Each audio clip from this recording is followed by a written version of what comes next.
La présente vérification financière a pour objet la gestion de l'autorité routière au titre des exercices 2017, 2018, 2019, 2020 et 2021. Elle a pour objectif de s'assurer de la sincérité et de la régularité des opérations de recettes et de dépenses. Les travaux ont porté sur les dépenses de fonctionnement et d'investissement, la collecte des recettes, les transferts et réceptions de fonds, les opérations d'enregistrement et la mise en œuvre des conventions de financement. Créée par loi N-00051 du 4 août 2000, l'autorité routière est un établissement public à caractère administratif, EPA, doté de la personnalité morale et de l'autonomie financière. Elle a pour mission d'administrer les fonds destinés à l'entretien du réseau routier. À ce titre, elle est chargée d'assurer le financement des travaux d'entretien du réseau routier, y compris les voies urbaines, et de contribuer à l'amélioration de sa gestion. Les travaux comprennent les travaux d'entretien courant,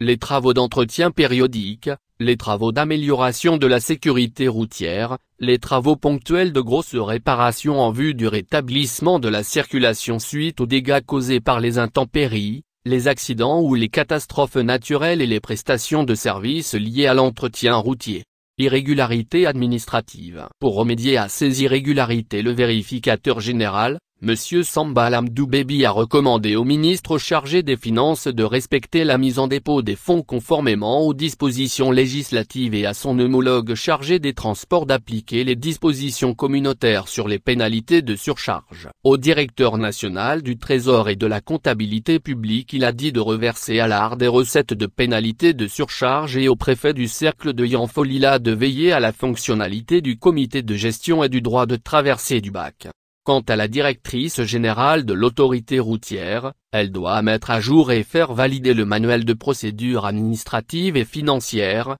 élaborer et faire approuver un règlement intérieur, veiller à la nomination d'un comptable principal des matières, respecter les dispositions relatives à l'ouverture des comptes bancaires, requérir l'approbation préalable de la tutelle lors de la signature des conventions de maîtrise d'ouvrage déléguées. Elle doit en outre veiller à l'institution d'une régie d'avance, respecter les procédures de sortie des matières, veiller au renseignement et au bon archivage des souches des carnets d'étiquettes et respecter les limites de ses prérogatives en matière de passation des marchés publics. Le VG a aussi recommandé à l'agent comptable de codifier et immatriculer l'ensemble des matériels de l'autorité routière et de certifier les souches des carnets d'étiquettes utilisés, et à la commission d'ouverture des plis et d'évaluation des offres de respecter les règles de mise en concurrence. Enfin, les directeurs de l'AGEROUTE et de l'AGETIP doivent respecter les clauses relatives à la clôture des conventions de maîtrise d'ouvrage déléguées. Irrégularité financière. Le vérificateur général a transmis et dénoncé des faits au président de la section des comptes de la Cour suprême et au procureur de la République près le tribunal de grande instance de la commune II du district de Bamako, chargé du pôle économique et financier,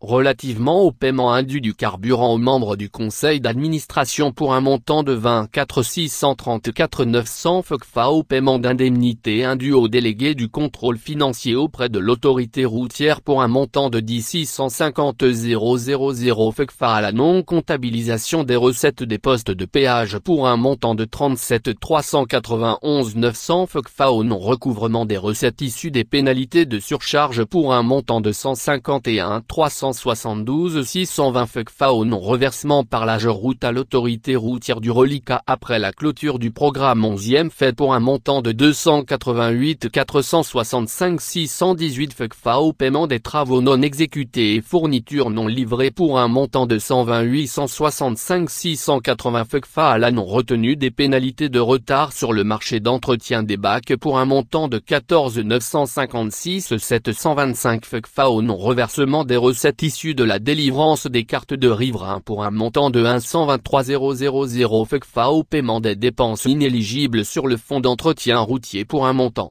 de 18 957 186 FCFA, et au paiement d'indemnités indues à des agents dans le cadre de la gestion des travaux de l'IMO pour un montant de 104 000 FCFA. Le vérificateur général a enfin transmis au directeur général de la douane le fait relatif au non-acquittement de la totalité des redevances d'usage routier sur les produits pétroliers par des importateurs pour un montant de 963 551 225 FCFA.